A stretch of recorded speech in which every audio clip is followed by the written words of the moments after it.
Atoms, physical state and smell. जो lower members होते हैं, lower members means members up to 3 carbon atoms, right? They are gases और उनकी smell जो है it is almost like ammonia. Ammoniacal smell आपको पता है ना कैसी होती है, it's a little different stingy type of a smell, तो वैसी स्मेल होती है इसकी। 3 से ज्यादा अगर कार्बन एटम होते हैं they exist as liquids and they have a fishy smell, right? और जो स्टिल हायर है दे आर सॉलिड्स। जितने भी अमीन्स होते हैं they almost all of them they have an unpleasant odour. Unpleasant odour मतलब it does not have a very good smell, right? जो aromatic amines है,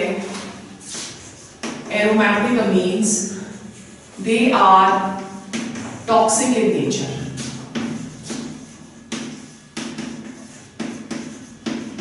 Aromatic amines they are going to be toxic in nature. Aromatic amines का मतलब benzene ring के साथ ammonia group that is NH2 group is linked, ठीक है? Second जो इसकी प्रॉपर्टी है दैट इज बॉइलिंग पॉइंट। जो अमीन्स होते हैं they have higher boiling points, higher boiling points as compared to hydrocarbons,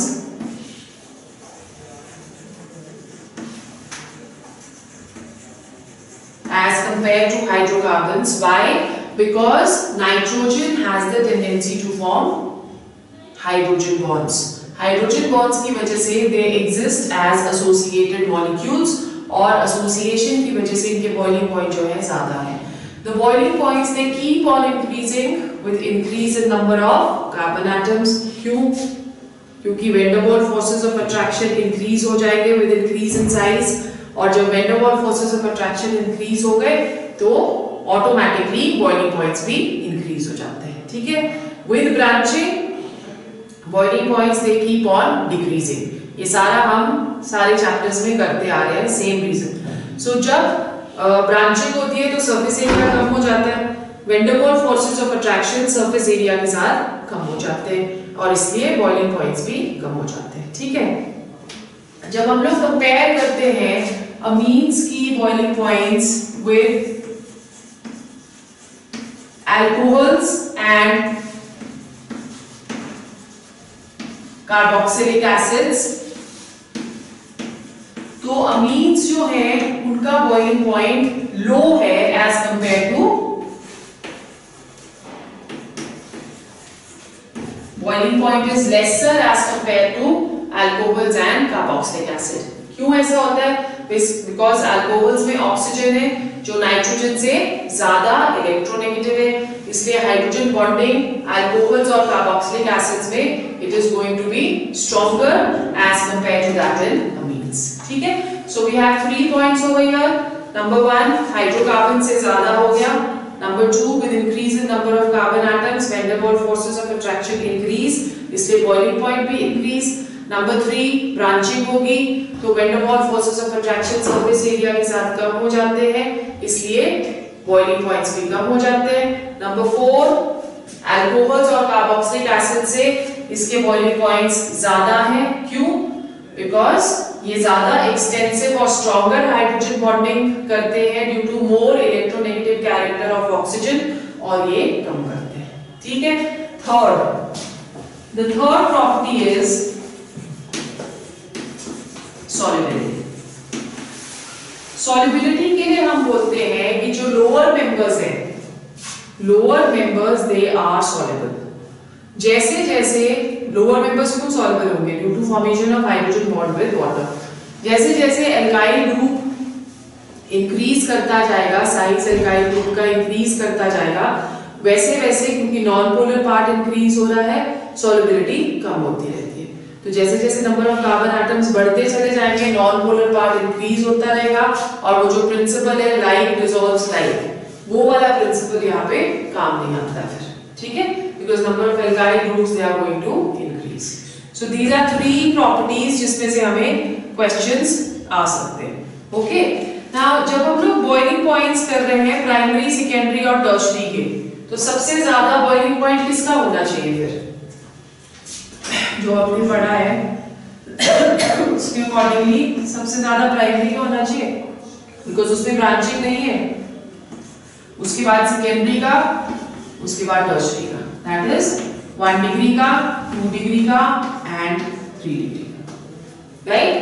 because we have studied कि जैसे जैसे ब्रांचिंग होती चली जाएगी वैसे वैसे ही van der Waals forces of attraction decrease होते रहते हैं, इंक्रीज, डिक्रीज, इसलिए boiling points भी decrease, right? Then we go on to the chemical properties. Chemical properties में सबसे ज्यादा जो इसकी important chemical property है, that is the basic strength, जिसमें से हमें question भी आता है, ठीक है? So इसे बहुत अच्छे से आपने understand करना है. The first chemical property is basic strength.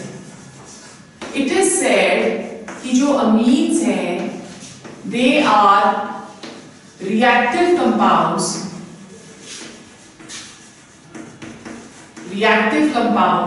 due to presence of lone pair of electrons,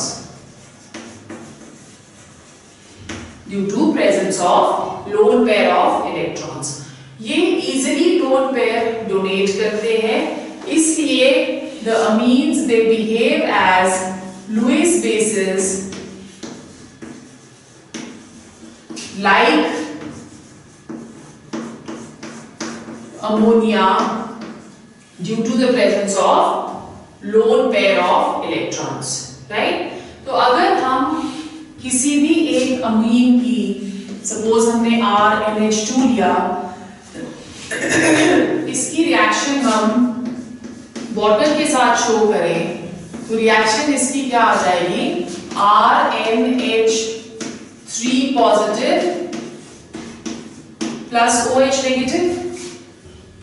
equilibrium constant अगर हम इसका देखें तो equilibrium constant will be equal to concentration of RNH3 positive into concentration of OH negative upon concentration of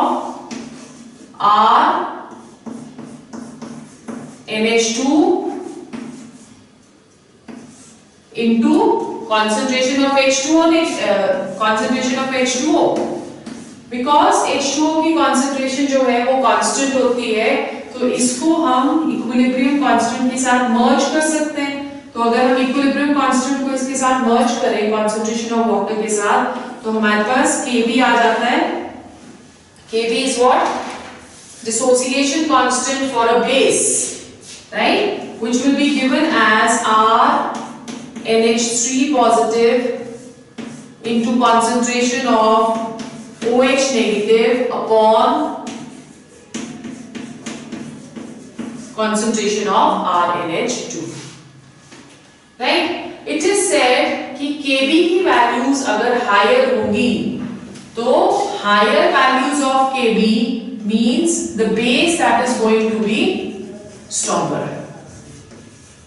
अगर Kb की values high होती हैं, more the value of Kb, stronger is going to be the base. Why? Because अगर Kb की value high होगी, तो products ज़्यादा बनेंगे. अगर प्रोडक्ट ज्यादा बन रहे हैं, तो इस लोन पेयर ऑफ इलेक्ट्रॉन को ये जो यहाँ से H पॉजिटिव आयन है इसके साथ बॉन्डिंग इजीली कर सकता है, तो स्ट्रॉन्ग बेस हो गया. जितनी इजीली ये लोन पेयर अवेलेबल होंगे for bonding with H positive ion, उतना ही स्ट्रॉन्ग बेस होगा. ठीक है. सेकेंडली हम इसका बेसिक स्ट्रेंथ जो है pKb वैल्यू के बेसिस पे भी दे सकते हैं. We know that pKb is given as minus log of Kb. ठीक है, तो मतलब यहाँ पे नेगेटिव लॉगरिथम आ रहा है, तो अगर pKb की वैल्यू हाई होगी तो वीक बेस प्रेजेंट होगा. ठीक है. सो दोनों में आप डिफरेंस देखो. अगर Kb की वैल्यू हायर है तो बेस स्ट्रॉन्गर है, अगर pKb की वैल्यू हायर है तो बेस वीक है. ठीक है. अब अगर हम कंपैरिजन करें, we have to do comparisons.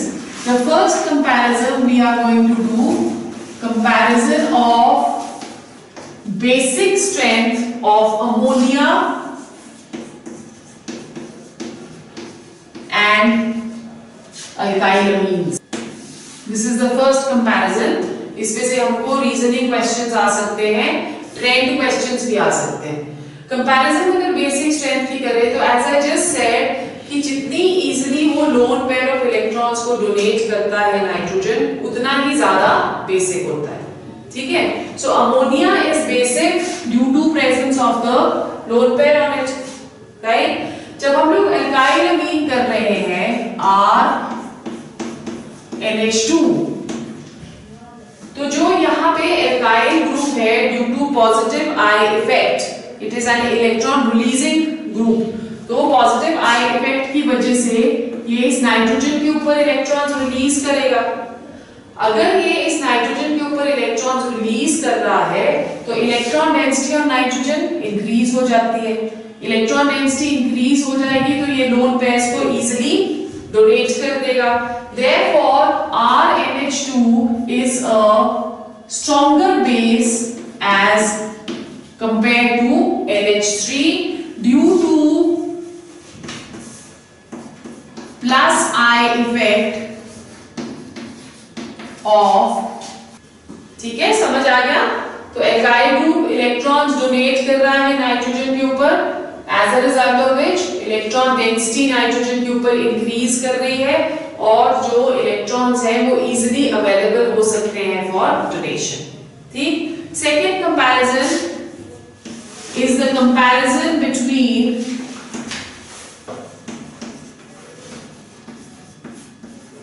One degree, 2 degree and 3 degree.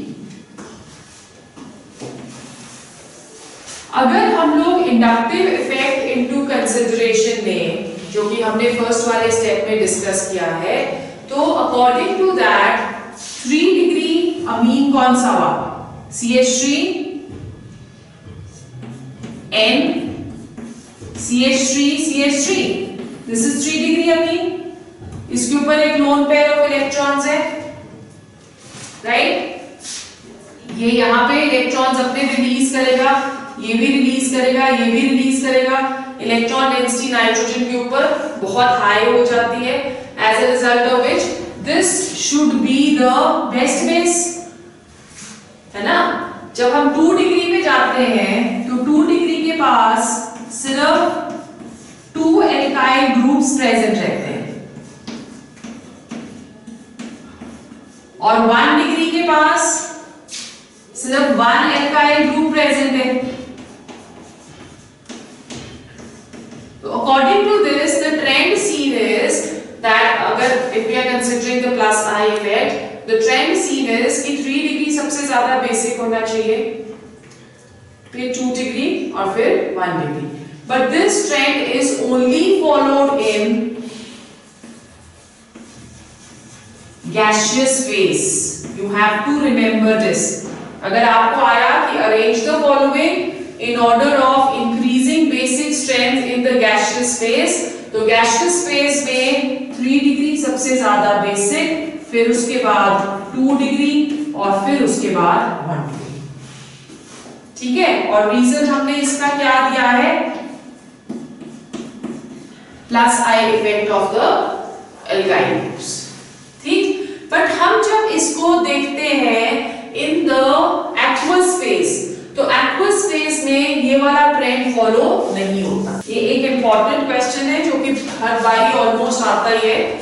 So when we talking of aqueous phase, it is seen कि ट्रेंड थोड़ा सा अलग फॉलो होता है. When we are taking CH3 methyl group, तो in the aqueous phase 2 degree is most basic. ठीक है. And फिर उसके बाद 1 डिग्री और फिर उसके बाद 3 डिग्रीज.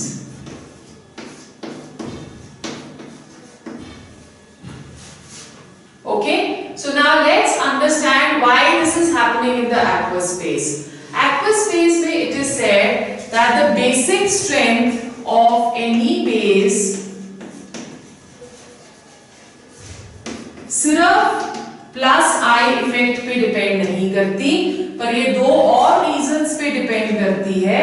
एक हो गया स्टेरिक हिंड्रेंस, ठीक है।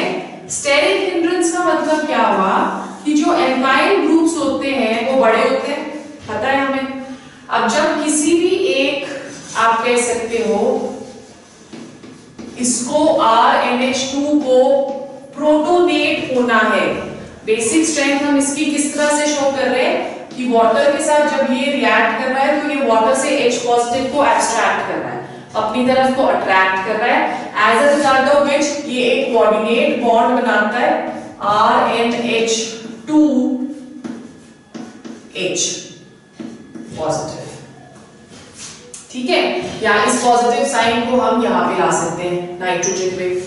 अब बेसिकली इस नाइट्रोजन को जगह चाहिए इस हाइड्रोजन को अपने साथ अकोमोडेट करने के लिए। अगर एल्काइल ग्रुप्स ज्यादा होंगे, जैसे कि हमने यहाँ देखा टर्शरी में 3 एल्काइल ग्रुप्स हैं, तो हाइड्रोजन को प्लेस करने के लिए इस नाइट्रोजन के पास जगह ही नहीं, राइट। तो इनको हम क्या बुलाते हैं, बल्कियर ग्रुप्स। और जो इफेक्ट ये सेंट्रल एटम के ऊपर शो कर रहे हैं टू फॉर्म अनदर बॉन्ड, उसको हम क्या बुलाते हैं, स्टेरिक हिंड्रेंस, राइट। सो इसमें हम लिख सकते हैं कि due to steric hindrance of greater number of alkyl groups, tertiary की जो बेसिक स्ट्रेंथ है वो सबसे कम है, बिकॉज वो इनकमिंग प्रोटॉन को प्लेस करने के लिए कोई भी जगह नहीं देती। अगर सिर्फ स्टेरिक हिंड्रेंस ही मैटर कर रहा होता तो इन दैट केस सबसे ज्यादा बेसिक 1 डिग्री होना चाहिए था। तो अगर सिर्फ स्टेरिक हिंड्रेंस को हम डिस्कस करते हैं तो सब स्ट्रेंथ क्या होना चाहिए, 1 डिग्री, 2 डिग्री एंड 3 डिग्री, ठीक है। पर वैसा भी वहां पे नहीं है, तो मतलब कुछ और रीजन भी होगा। सेकेंड जो यहाँ पे रीजन दिया है that is solvation of ions। solvation of ions का मतलब क्या हुआ कि ये जो प्रोटोनेटेड यहाँ पे बना है, ये प्रोटोनेटेड वाटर के अंदर हाइड्रोजन बॉन्ड्स बना के एक बहुत बड़ा कैटायन बना लेता है, ठीक है। जितना बड़ा साइज कैटायन का होगा उतना ही वो ज्यादा स्टेबल होगा, और जितना वो स्टेबल होगा उतनी रिएक्शन फॉरवर्ड डायरेक्शन में जाएगी। रिएक्शन हम क्या कर रहे हैं, RNH2 plus H positive reversible reaction, और ये हमें दे रहा है RNH3 पॉजिटिव, ये रिएक्शन हम कर रहे हैं। क्योंकि रिएक्शन रिवर्सिबल है तो ली चैटलियर्स प्रिंसिपल के अकॉर्डिंगली जितना स्टेबल प्रोडक्ट होगा उतनी ही रिएक्शन फॉरवर्ड डायरेक्शन में जाएगी, उतनी इजीली वो प्रोटॉन को अपने साथ एक्सेप्ट करेगा, और उतना ही स्ट्रॉन्ग वो बेस होगा, ठीक है। क्लियर हो गया। तो जब हम प्राइमरी देख रहे हैं, प्राइमरी प्रोटोनेटेड देखते हैं, तो प्राइमरी प्रोटोनेटेड हमारा क्या हो गया, RNH, H और H with a positive this thing। तो ये 3 वाटर मॉलिक्यूल्स के साथ हाइड्रोजन बॉन्ड बना सकता है। ये इसके साथ बनाएगा, एक वाटर मॉलिक्यूल के साथ, ठीक है। उसी तरह से ये दूसरे वाटर मॉलिक्यूल के साथ हाइड्रोजन बॉन्डिंग बनाता है, और उसी तरह से तीसरे के साथ भी बनाएगा इन अ सिमिलर मैनर। तो इसका साइज देखो कितना बड़ा है।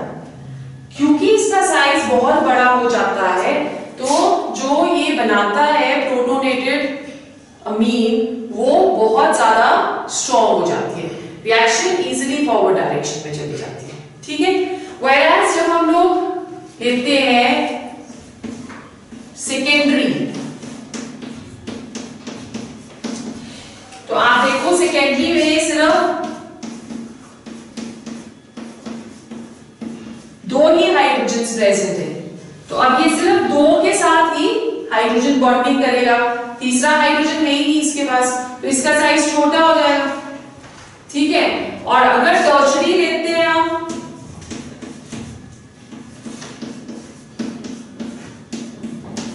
टर्शरी के बाद हाइड्रोजन रह गया to form hydrogen bonding, size और छोटा हो गया। तो according to this also if we are saying, so according to this also 1 degree जो है because of more stability of the protonated and hydrogen bonded structure 1 degree सबसे ज्यादा basic होना चाहिए, फिर 2 डिग्री होना चाहिए, फिर 3 डिग्री होना चाहिए। ठीक, अब ये दो कंडीशंस के अकॉर्डिंगली हमारे पास जो ट्रेंड आया 1 डिग्री 2 डिग्री 3 डिग्री आया। बट हम इंडक्टिव इफेक्ट को भी इग्नोर नहीं कर सकते। तो इंडक्टिव इफेक्ट और इन दोनों रीजन का मिला जुला अगर हम देखें कॉन्सिक्वेंस, तो मिला जुला कॉन्सिक्वेंस हमको ये वाला ट्रेंड देता है, दैट इज कि इन एक्वस फेज अगर मिथाइल यहाँ पे प्रेजेंट है तो मिथाइल में जो 2 डिग्री होगा that is going to be most basic, then 1 degree and then 3 degree. Is it clear? So अगर आपको क्वेश्चन आता है कि give a reason why in aqueous phase this trend is followed, तो आपको ये भी लिखना है, 2 मार्क्स का क्वेश्चन आएगा, ये भी लिखना है, ये भी लिखना है, और लास्ट में एक स्टेटमेंट देनी है कि due to dual effect of both plus I effect and these two effects, the trend which is followed is this. Right, अब यहाँ पे हम एक और चीज कर रहे हैं, हम क्या करते हैं कि हम लोग अब यहाँ पे इथाइल की जगह मिथाइल ग्रुप को ले लेते हैं। ठीक है, जब हम मिथाइल ग्रुप ले रहे हैं तो टर्शरी सेकेंडरी मिथाइल हो गया ये, तो सेकेंडरी इथाइल, ठीक है, टर्शरी इथाइल हो गया, सॉरी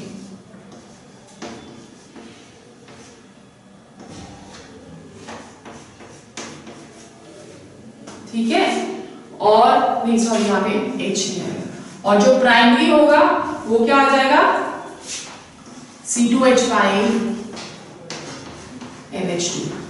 अब यहाँ पे सबसे ज्यादा बेसिक ये है, फिर टर्शरी है और फिर प्राइमरी है। ऐसा क्यों हो रहा है? यहाँ पे तो हमने क्या लिखा 2 डिग्री ज्यादा, फिर 1 डिग्री, फिर 3 डिग्री, और यहाँ पे बोल रहे हैं कि 2 डिग्री सबसे ज्यादा, फिर 3 डिग्री और फिर 1 degree. That is because over here जब सॉल्वेशन ऑफ आयंस होती है तो due to bulkier group of C2H5 NH2 this does not get solvated।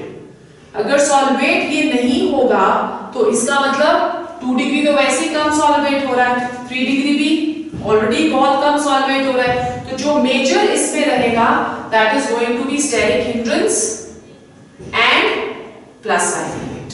ये वाला रीजन हम इसमें विद इथाइल ग्रुप नहीं देते due to presence of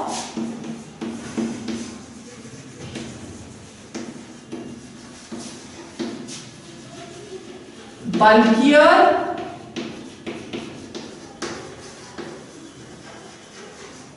C2H5 ग्रुप, राइट।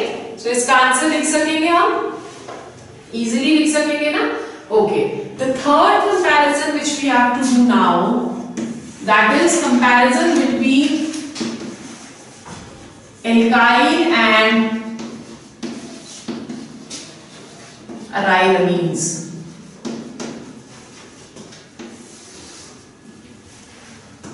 हम बोलते हैं कि alkylamines जो हैं they are more basic as compared to arylamines,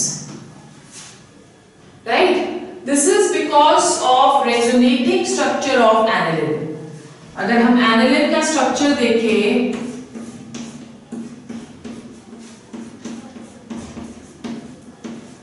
this is the structure of aniline, ठीक है।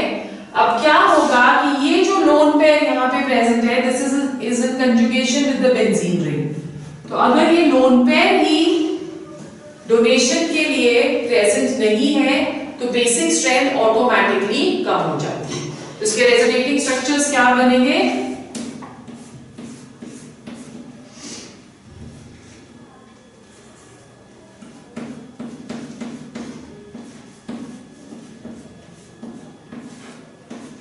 फर्स्ट स्ट्रक्चर ये आ गया।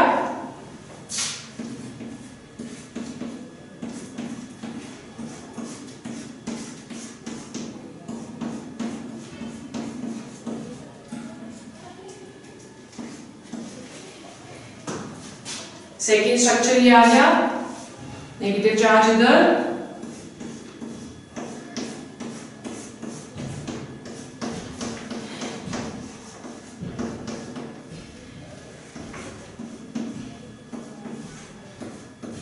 थर्ड स्ट्रक्चर ये आ गया, और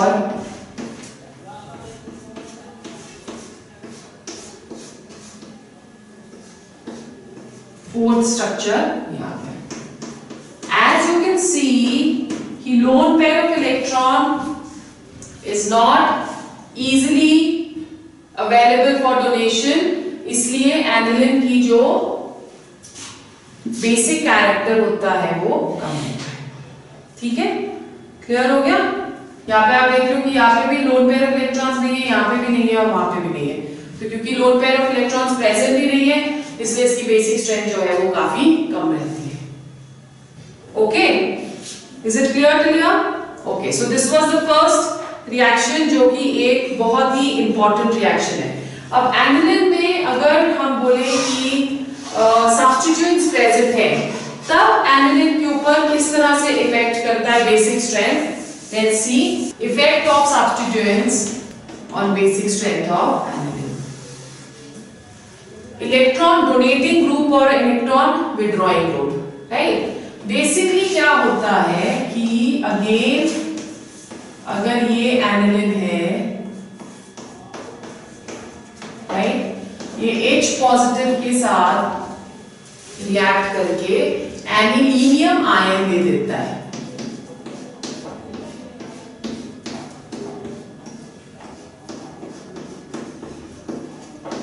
three positive anilinium ion. Forward reaction तभी पॉसिबल है अगर एनिलीनियम आयन स्टेबल होगा according to Le Chatelier's principle. This is anilinium ion. ठीक है, तो सारा जो बेसिक स्ट्रेंथ है वो किसके ऊपर डिपेंड कर रहा है? On the stability of the anilinium ion. जो इलेक्ट्रॉन डोनेटिंग ग्रुप्स होते हैं,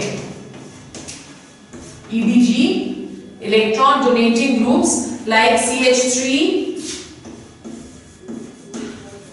OCH3 and NH2। ठीक है, अगर ये इलेक्ट्रॉन डोनेटिंग ग्रुप्स होंगे तो हम ये वाले ग्रुप्स क्या कर रहे हैं? इलेक्ट्रॉन डोनेट करेंगे on the benzene ring. Electron donate करके ये इस पॉजिटिव चार्ज को स्टेबलाइज कर देंगे, तो एनिलीनियम आयन स्टेबल हो गया। एनिलीनियम आयन अगर स्टेबल होता है तो रिएक्शन फॉरवर्ड डायरेक्शन में चली जाती है। तो due to presence of electron donating groups, basic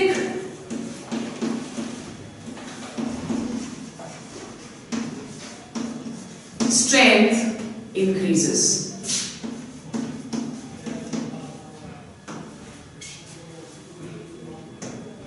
ठीक है, whereas अगर इलेक्ट्रॉन विड्रॉइंग ग्रुप्स प्रेजेंट हो, जैसे कि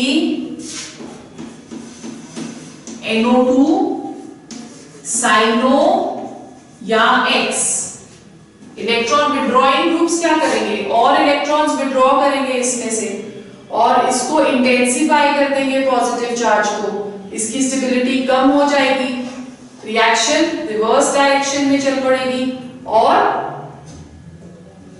बेसिक स्ट्रेंथ इसकी डिक्रीज हो जाएगी। ठीक है, तो ये क्या करते हैं? Electron withdrawing groups, they decrease the basic strength. ठीक है, is it clear? So this is an important section of this chapter जिसमें से हम क्वेश्चंस एक्सपेक्ट कर सकते हैं। Then the second reaction which we are going to do, that is reaction with acids. Second reaction is reaction with acids. Acids के साथ ये react करता है to form ammonium chloride salt. Okay, so if we have CH3NH2 plus HCl. It will give us methyl ammonium chloride.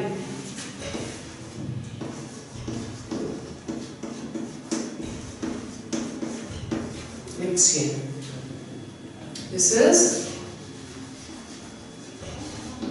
methyl ammonium chloride. Okay, this is the second reaction. Then the third reaction is alkylation reaction. ये भी एक important reaction है. Alkylation is introduction of an alkyl group. ठीक है? So alkylation हम कैसे करते हैं? By reacting it with a molecule of CH3X halo alkane के साथ. तो अब यहां पे क्या हो जाएगा? सेकेंडरी बन जाता है.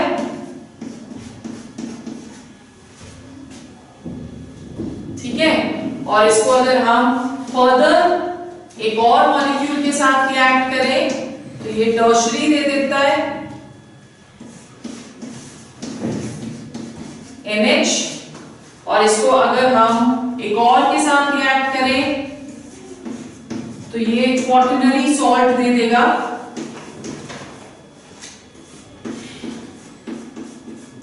NX. Quaternary salt. अब in this case this is known as tetramethyl ammonium halide. ठीक है? अब यहाँ पे अगर हम सारे के सारे हाइड्रोजन्स को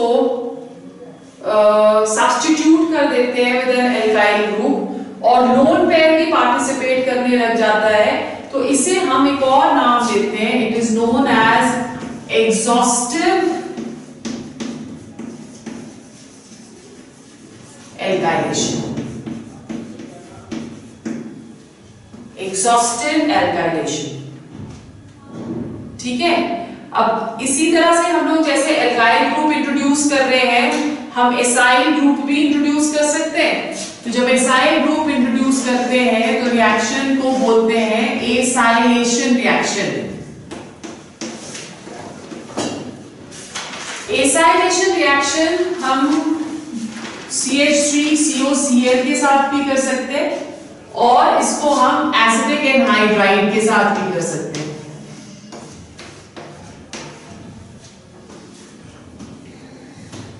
दोनों के साथ कर सकते हैं. ठीक है? बट मोस्टली इथेनॉल ये क्या कहते हैं एसाइल क्लोराइड के साथ करी जाती है. So we have RNH2 plus CH3COCl RNH COCH3. Right? This is substituted amide बुलाते हैं उसको. Substituted amide. So this is acylation reaction. Okay? The next जो इसकी reaction है that is carbylamine reaction. Very very important. Carbylamine reaction को isocyanide test भी बुलाते हैं and this is a test to recognise primary amines क्योंकि ये वाली रिएक्शन सिर्फ प्राइमरी अमीन्स अंडरगो करती है. ओके? इसमें हम लोग प्राइमरी अमीन को रिएक्ट करते हैं with chloroform. Right? And the reaction takes place in presence of alcoholic KOH.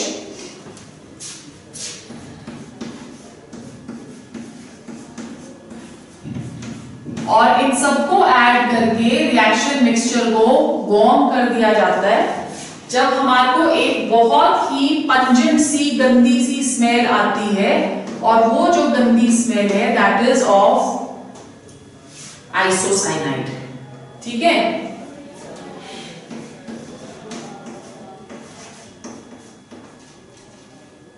KCl आएगा और क्या आएगा, H2O, 3H2O,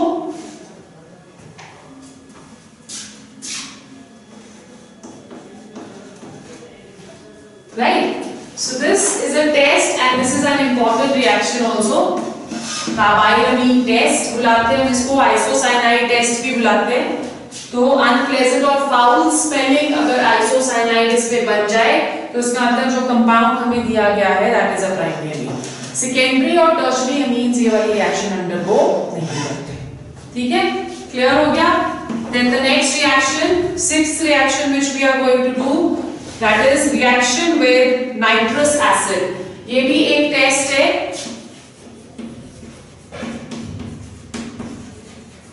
to distinguish between nitrous acid is HNO, HNO2, to distinguish between primary, secondary and tertiary amines, right? जब primary amines के साथ ये reaction होती है तो ये अल्काइल डाइसोनियम क्लोराइड देता है। जैसे हम बेंजीन डाइसोनियम क्लोराइड बनाते हैं ना, जो हमने फर्स्ट वाले उसमें चैप्टर में करी थी, वही सेम यहाँ पे रिएक्शन होगी। So we have R NH2 plus HONO to give us the reaction takes place in presence of HCl, तो ये हमें दे देगा R N2Cl। ठीक है, और अगर हम इसको फर्दर वाटर के साथ वार्म करते हैं तो this gives rise to alcohol ROH plus N2 plus HCl। ठीक है, so in this case alcohols are formed। जब सेकेंडरी अमीन के साथ हम ये रिएक्शन करते हैं, this is 1 degree amine, secondary amine के साथ हमें एक येलो कलर का ऑयल मिलता है। so R2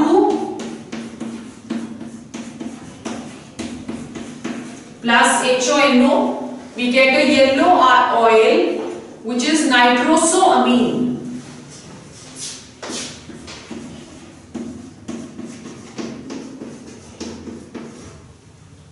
This is the product which we are going to get and this product is insoluble in water। ठीक है, nitrosoamine, it is a yellow color oil।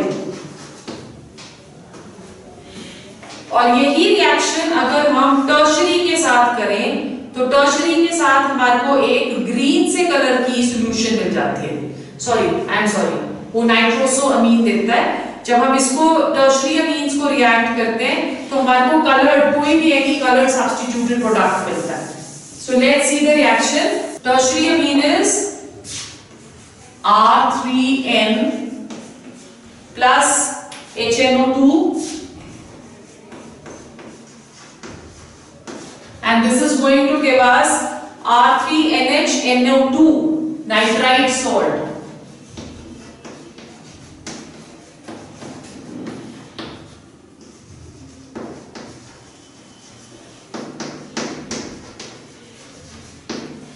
Nitrite salt, और इसको अगर हम लोग फर्दर वार्म करें तो हमारे को नाइट्रोसोअमीन मिल जाएगा। ठीक है, एंड अल्कोहल। ओके, सो ये एक कलर्ड सब्स्टिट्यूटेड प्रोडक्ट बनता है, राइट? फिर द नेक्स्ट रिएक्शन अगेन जो हम कर रहे हैं that is again a test to distinguish between primary, secondary and tertiary. That is the reaction of amines with Hinsberg reagent, very important reaction।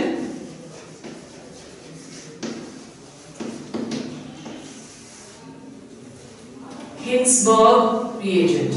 Hinsberg reagent क्या है? It is benzene sulfonyl chloride।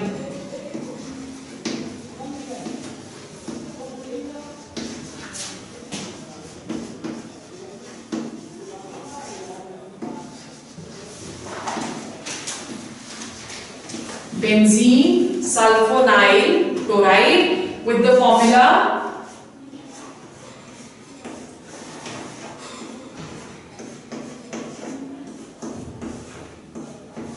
Cl।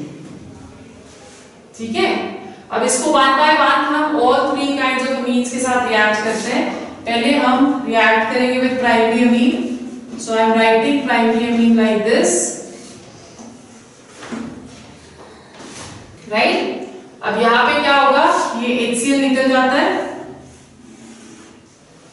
सो हमारे पास एक substituted product बनता है which is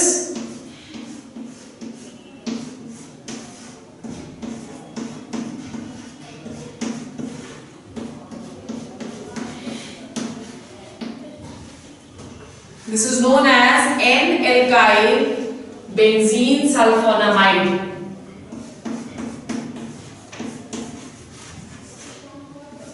N-alkyl benzene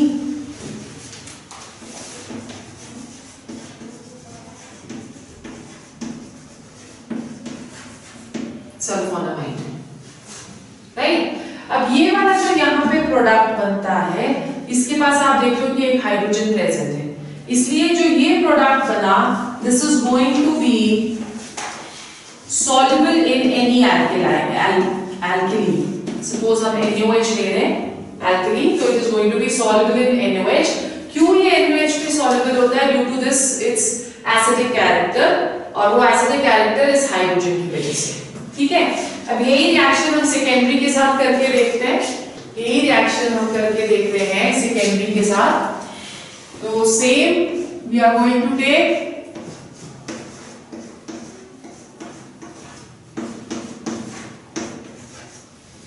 ठीक है, secondary आ गया HNR2,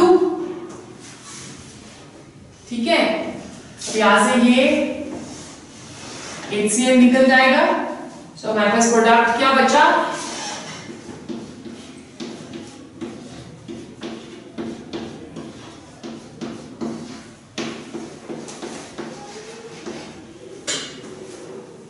NN-dialkyl sulfonamide, NN-dialkyl sulfonamide, और यहां पे क्योंकि कोई भी H नहीं है, so this is going to be insoluble in alkali,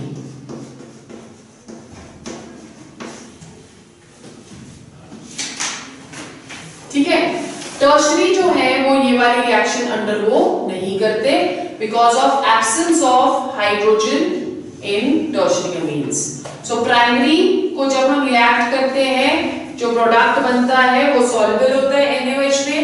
secondary को जब हम रिएक्ट करते हैं, जो प्रोडक्ट बनता है वो इनसॉल्युबल होता है एल्कली में, और टर्शरी अंडरगो ही नहीं करते ये रिएक्शंस, तो इसलिए हम प्राइमरी, सेकेंडरी और टर्शरी में यहाँ पे डिस्क्रिमिनेट कर सकते हैं, ठीक है। क्लियर हो गया? So this is all about the chemical properties of alkyl ring substitution reactions. We will do in the next class.